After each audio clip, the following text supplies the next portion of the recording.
Ja koristim priliku da našoj braći Bojovićima čestitam na kunstvu koje su danas preuzeli.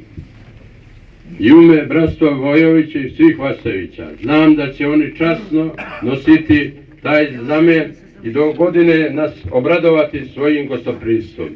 Na kraju, dragi gosti, draga braća, sve vas, ama baš sve, pozivam da sada pođemo na Verušu i tamo nastavimo ovo naše slavlje.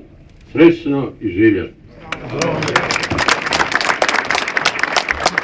Prije nego što se krene za Verušu, red je običaj, draga braće i sestre, vidite i sami da je hram dosta manjih dimenzija i dosta vas nije imalo priliku da uđe i da cjeriva ikonu i da primi blagoslov i od preosvećenog episkopa.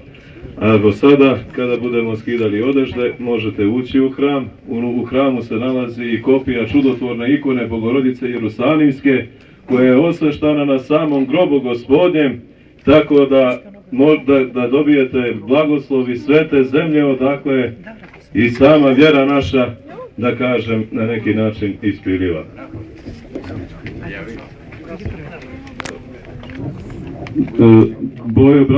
Predstavnik bratstva Bojović.